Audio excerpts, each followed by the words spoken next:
Good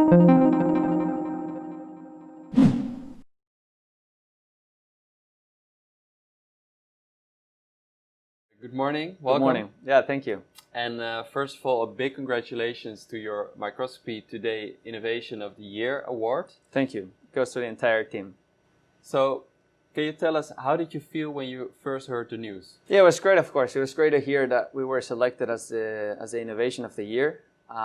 This is something that, of course, confirms not only the level of innovation that the team has been bringing up, but it also helps us to confirm our leading position in the market. So it's been really great. So who were the people you first shared the news with? Yeah, as you can imagine, the first people that I shared this with were the R&D team members.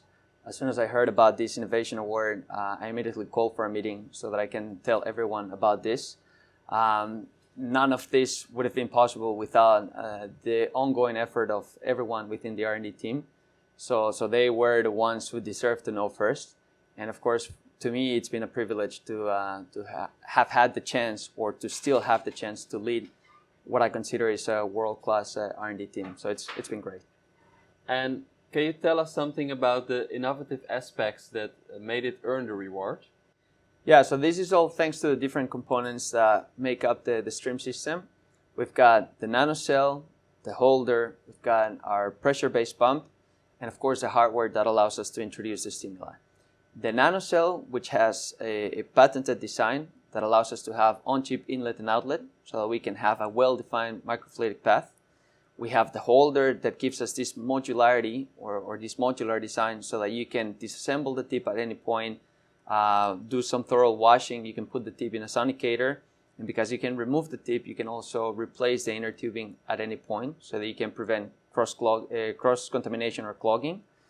And then we have the pump that, as opposed to current solutions that are out there, which rely on a syringe pump that only pushes the liquid via the speed of the stepper motor, in our case, we can control the actual pressure of the liquid. So because we can combine this with our current nanocell, by independently controlling pressure at the inlet and outlet, we can control the absolute pressure inside of the fluidic channel and therefore enjoy a very well-defined pressure-driven flow. And then we have the heating control unit and the potentiostat that allows us to introduce either the heating or the biasing capabilities. And why did you guys develop this system to start with? So before the stream system, we used to work with the so-called ocean system, which is the predecessor of the stream. Back in those days, we started realizing, together with our customers, that one of the most important things to address was to prevent relying on diffusion so that the liquid will go into the region of interest, which is where the window and the sample is located. So after discussing a lot with experts and people in the community, we realized that it was important to make sure that we wouldn't be bypassing the chips in this so-called bathtub design, which is the same design that not only our predecessor system used to have, but also other systems out there are still relying on. So making sure that you can prevent the bypass of the chips, making sure that you can therefore control the mass transport, was something that ultimately gives you the benefit of controlling the kinetics of your experiment at any point. And can you tell us what are the main benefits of this system? So because we can control not only the pressure and the flow, there's a lot of things that basically start from that point onwards, which are the fact that since you can control the liquid thickness, you can control, for example, the possibility of avoiding the beam broadening effects that the electron beam typically suffers from when you are working liquid.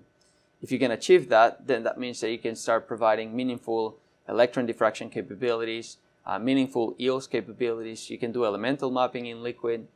And the fact that we still preserve that flow and pressure control at any point allows you also to start gaining other very important benefits, such as the capability to mitigate away unwanted bubbles. You can even dissolve the bubbles at any point, or you can flush away beam-induced species. So when you put it all together, it really results in a very strong system that addresses the main issues that the community has been facing, which are flexibility, reproducibility, flexibility coming, by the way, from the limitations that cross-contamination or clogging brings, the fact that you can have a reproducible flow through your region of interest at any point, and the fact that you can then start manipulating the environment to your own convenience when you know that you can control all the parameters that are around it. So can you tell us what kind of people inside DENSsolutions and maybe also external customers who worked on this system? So you can imagine that the stream system was the result of a multidisciplinary work. So we had to put our main expertise in-house. We see MEMS development as our core competence, but MEMS is something that is very complex, that involves different areas. So we have people with a lot of expertise on the mechanical engineering area, on the electrical engineering area, material sciences, physics, chemistry, biology. But of course, the system, as I mentioned before, is not only the MEMS, but also the holder, the pump. So there's a lot of mechatronics development in there. You can imagine that, of course, there's a lot of microfluidics, fluid dynamics. So overall, it was a highly multidisciplinary work that, together with the expertise and the advice that we got from our customers, allowed us to put it all into one same strong system that is now being able to address many of the issues that they all had. All right. And do customers already have this system? Are people already working with it? Yeah, absolutely. Ever since the launching of the system, by now we have a very good amount of systems that are installed in the field, where people are working in all sort of applications, like the ones that have been mentioned before. People on material sciences, people on life sciences or energy storage. And we see that this is a system that has been able to take over the work that they attempted to do for many years before, but that due to the limitations that their previous systems had, they were never able to achieve. Now with the stream system, we see and we hear directly from the customers that they're finally able to start speeding up with the research and the results that they always wanted to get.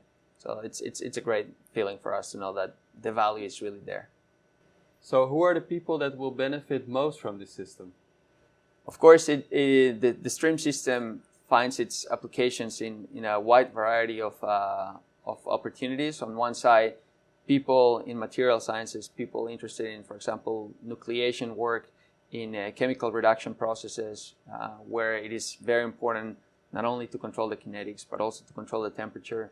That's where the stream system find one of its core values. On life sciences, of course, people who are interested in working with either full cell analysis or biomolecule analysis, where it is very important to try to mimic as much as possible physiological conditions, 37 degrees of body temperature, controlling the environment and keeping these samples in its native liquid environment. That, of course, opens up a lot of opportunities for people in these kind of fields. And people who are doing research on energy storage, for example, people trying to develop the next generation of batteries, where it is really important to understand how the battery works, what are the best conditions to prevent, for example, dendrite growth that might lead to a short circuit.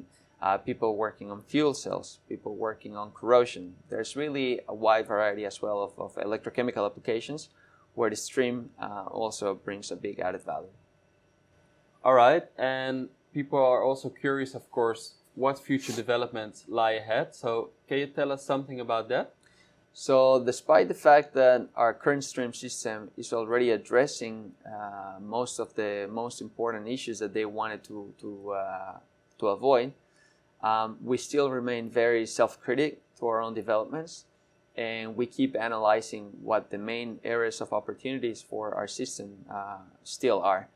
And by now, we have already identified additional steps that we can take further. So we're working very hard on new developments that I think are going to be really exciting. So stay tuned, because in the upcoming months, we can expect some very nice announcements on future developments that are coming. Thank you for this interview. Thank you. And good luck with developing the next Innovation Award-winning product from DENSsolutions. We're looking forward to that. Yeah. We're looking forward to that. All Great. right. Thanks. Thanks.